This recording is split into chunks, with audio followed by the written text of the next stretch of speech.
Vem de Deus, o nosso Pai, de Jesus Cristo, nosso Senhor e Salvador, e do Espírito Santo, nobre, consolador e santo ensinador, o nosso professor espiritual, agora se multiplique em nossos corações com toda sorte de graça e sabedoria, para que ao meditarmos na palavra de Deus, sejamos nós transformados para fazer tudo aquilo que apraz ao Senhor nosso Deus. Amém. O texto de hoje, o Evangelho de Mateus, capítulo 2, versículos 13 até o 23, vamos conversar um pouquinho sobre o tema guardados por Deus. Deus assim nos abençoe. Amém. Meus irmãos, como é que foi o Natal de vocês? Muita alegria, muita comilança, amigos, família. Alegria certamente tomou conta de muitos lares e vocês também tiveram esse desfrute durante os dias de Natal. Mas nessa vida, os dias passam e o Natal também passa. O Natal vai e vem então para nós a realidade. A vida precisa continuar. A família e os amigos vão para os seus lares, eles têm também as suas lutas, as suas batalhas, e nós temos as nossas. Assim é a vida, é assim que continua. No Evangelho de hoje, nós vemos algo bem difícil de lermos na palavra de Deus. O nascimento de Jesus foi uma alegria tremenda para José e Maria. Os anjos cantaram louvores, glórias a Deus às maiores alturas, bendito aquele que vinha em nome do Senhor. Os magos do Oriente estavam maravilhados porque viram o Rei dos Reis, o Senhor dos Senhores. Os pobres pastores ficaram lisonjeados por terem sido convidados para ver o menino Jesus. Mas o texto de hoje não tem nada a ver com aquela alegria. O texto começa assim: depois que os visitantes foram embora, o anjo do Senhor apareceu num sonho a José e disse: visitantes? É o Natal. Os visitantes foram embora, voltaram para sua casa. E agora a vida segue, e a vida segue cruel. Herodes quer matar o menino. Então José foge para o Egito, porque você precisa criar essa criança, porque ainda não é o tempo certo dela ser sacrificada. Porque tudo tem que acontecer conforme eu planejei, porque tudo tem que acontecer segundo está escrito, porque neste menino há de se cumprir toda a Escritura. A realidade crua é de que o menino Deus não tem lugar na terra que era para ser do seu povo. Os seus não o receberam como Rei dos Reis e Senhor dos Senhores. Por isso ele precisa fugir, ele não vai ser defendido. Ele precisa fugir, ele e a sua família. Não é assim que acontece conosco também?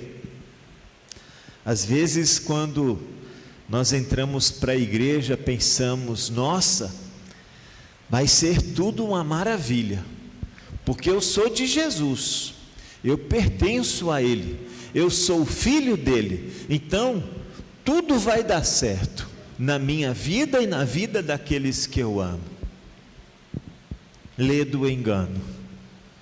Não é assim a vida real, porque este mundo jaz no maligno. Embora o Senhor redimiu as pessoas que creem no seu nome, muitos ainda não creem, e o inimigo deseja destruir as obras da luz. Com as trevas ele quer consumir-nos nos pecados, para que nos entreguemos e a Ele obedeçamos. Por isso Ele nos causa dor, nos causa medo e aflição. A vida real, ela é cruel, cheia de sofrimento. No entanto, o Senhor Deus livrou o seu filho. Ele avisou José por meio de um anjo: pega o menino e a mãe e foge. José tinha que escutar e tinha que obedecer. Nós não temos anjos falando para nós, temos a palavra, temos as mensagens da Escritura, temos as devoções. Mas quando somos avisados, quando somos alertados de que ficar num lugar, continuar na mesma atitude, não é o certo a se fazer, como reagimos? Quando somos desafiados a sair de nossa zona de conforto para ir em uma outra direção, a um outro local, a um novo estágio na vida, com temor ao Senhor, como é que nós agimos? Nós ouvimos e seguimos a orientação de Deus? Ou muitas vezes ficamos ali, porque não há de ser nada, porque vai ser só bênção, Deus vai dar um jeito, Ele vai proteger, Ele vai guardar. A zona de conforto não nos torna melhores. Ela pode nos tornar seguros por um determinado momento, mas não para sempre. Por isso, quando Deus desafia o José a tomar a mãe e o menino, ele não hesita. Quando que ele vai? Ele não espera o dia amanhecer. Ele obedece logo, ele faz logo, porque essa é a vontade de Deus e ela está acima dos planos que eles tinham. O que uma mãe anseia quando recebe um filho recém-nascido? Voltar para casa, ficar com seu marido, curtir o filho junto com seu marido. É isso que ansiava Maria. Mas de repente nada disso aconteceu. Porque estava escrito que não seria fácil, que não seria simples, que o menino deveria ir para o Egito, para que se cumprisse o que a Escritura dizia sobre ele: do Egito chamei o meu filho. Meus irmãos, nada é por acaso na vida de Jesus, na sua vida e na minha também não. Deus traçou os planos. Para nós Ele deseja salvar. Somos filhos, somos herdeiros, Ele quer nos ter consigo lá no céu. Então por isso, Ele move o mundo para que isso se concretize. Ele tira eu e vocês da nossa zona de conforto. Ele nos desafia, Ele nos coloca para mudar repentinamente. Mesmo que os nossos planos sejam diferentes, Ele ignora eles para que o plano dele se manifeste da nossa vida. Deus faz isso porque nos ama e porque nos quer ter no seu reino eterno. Aliás, Deus não se atrasa também. Como disse o apóstolo Paulo aos Gálatas, no tempo certo, Jesus veio de forma humana para ser o nosso Salvador. Deus não se atrasa na tua vida. Ele não está esperando o pior acontecer para daí agir. Ele não está esperando que você faça alguma coisa para Ele então fazer a dele. Não. Na verdade é sempre Deus que age. o que a gente faz é só reflexo daquilo que Ele já planejou para cada um de nós viver. Por isso, nós precisamos continuar firmes na palavra, firmes na fé em Jesus, porque nada vai fugir do controle de Deus, e Ele, com seu planejamento, tem tudo preparado para mim e para vocês. Minha mãe dizia que Deus dá o frio conforme o cobertor. Isso é um ditado popular que ela sempre repetia. Isso guardamos no coração.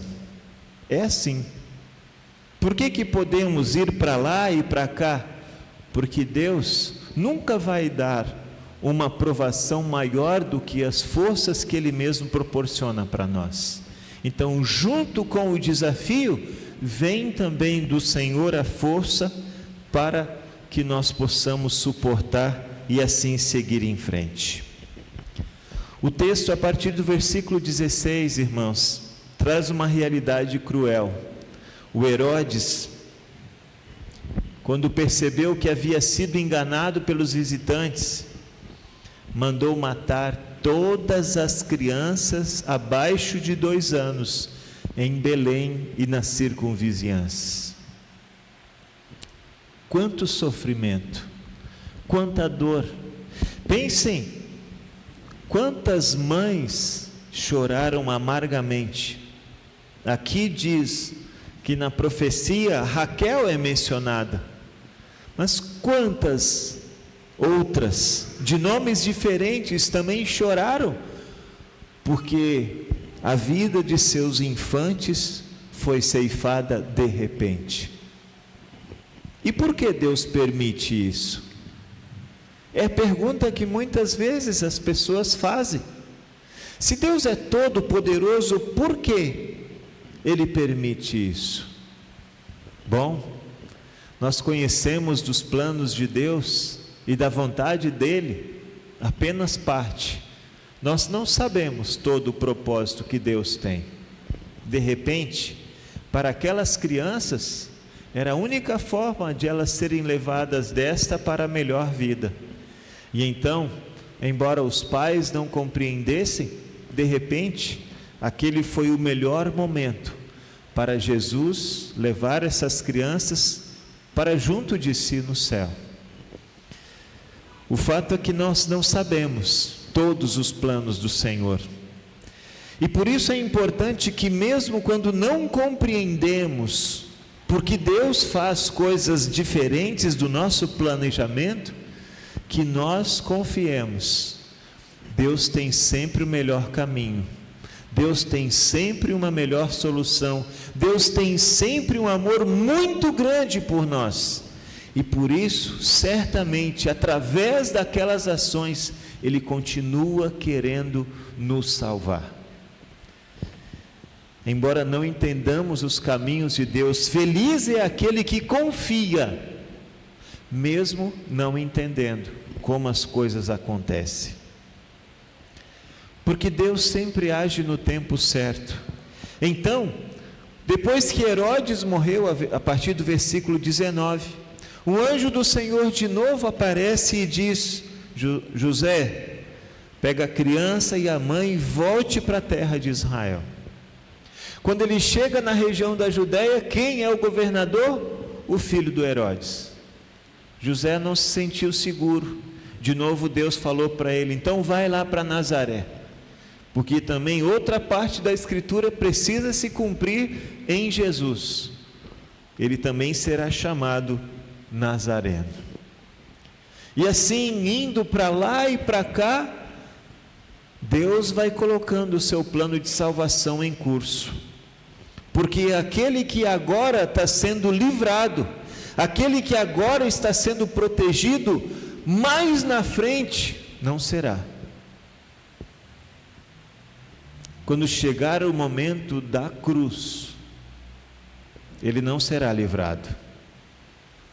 Ele não será livrado da condenação injusta, dos açoites injustos, da morte cruel.